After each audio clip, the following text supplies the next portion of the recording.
You know, I have to wonder why marketing executives are so scared of these words. We can talk about that in a minute. For now, let's talk Wicked Part 1.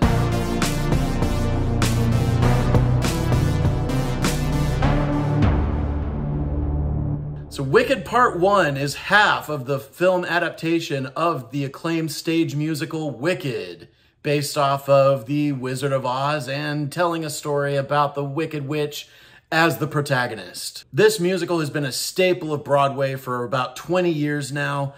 The movie is finally here. I remember once the movie was due to come out on the release date that ended up going to the Cats movie. And if the Cats movie had done a lot of the things that Wicked did, maybe it wouldn't have been the second worst movie I've ever seen. But that also sets the bar to where Universal and its musical program are, since that was a Universal-produced musical. So we'll get to the review portion in a minute, but for now, let's talk about if Wicked Part 1 is safe for photosensitive audiences. The answer is almost completely yes. This was a shock to me, a very pleasant shock.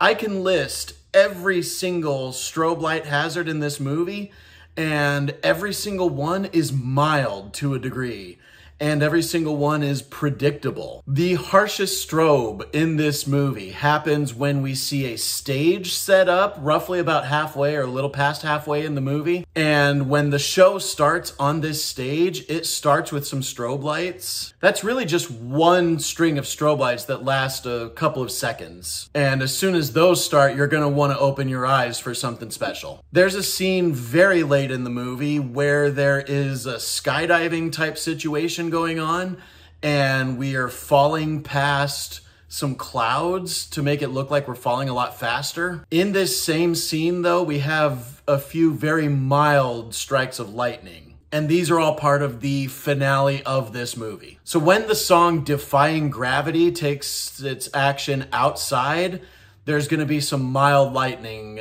through the rest of the movie. But because of how mild that is and how predictable all of these hazards are, we're going to give Wicked Part 1 a 2 out of 10 for flashing lights. In terms of motion, there is some more to say. We already covered the extreme heights. There's some flying in that end sequence as well, through some pretty complex and high-speed maneuvers. But the one motion trigger that I want to mention takes place during the song Dancing Through Life. Let's just say that Dancing Through Life has slow, very disorienting rolling of the camera sideways like that. So if you're prone to motion sickness at the movies, watch out for Dancing Through Life. The only mental health trigger I could think of for Wicked is that it covers some very heavy themes of racism. The positive here is that it does tackle that as an issue and helps educate a younger audience about it in a setting that is more family friendly than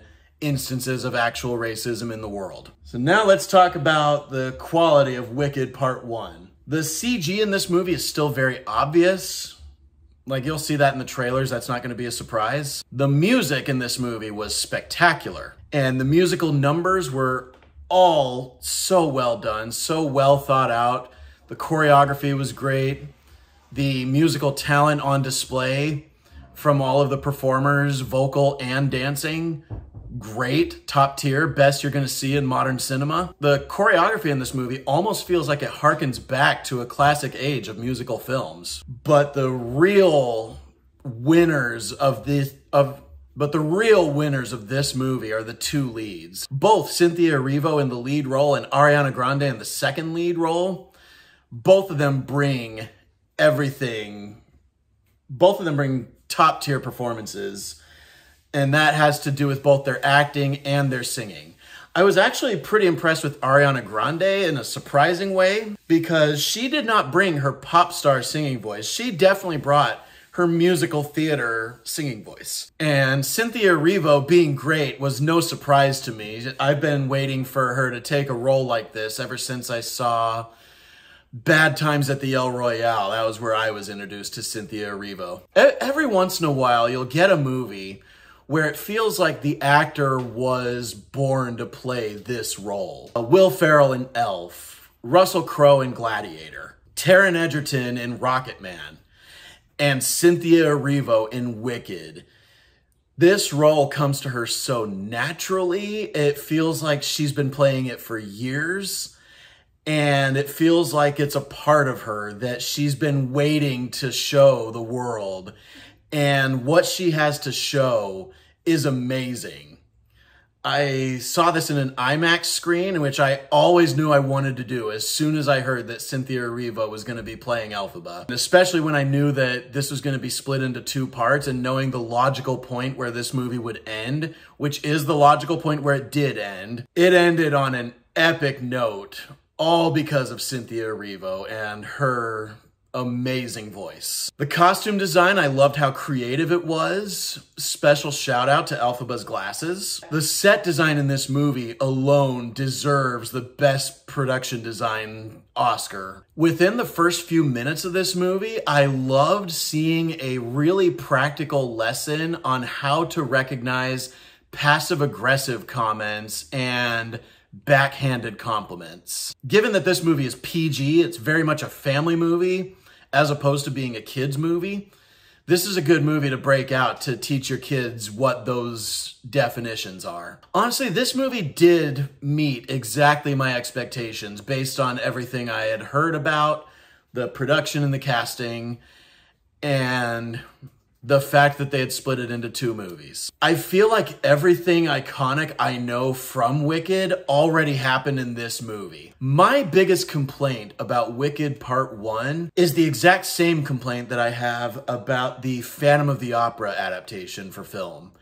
And that is that the musical numbers are perfect as can be, but everything in between goes really slow.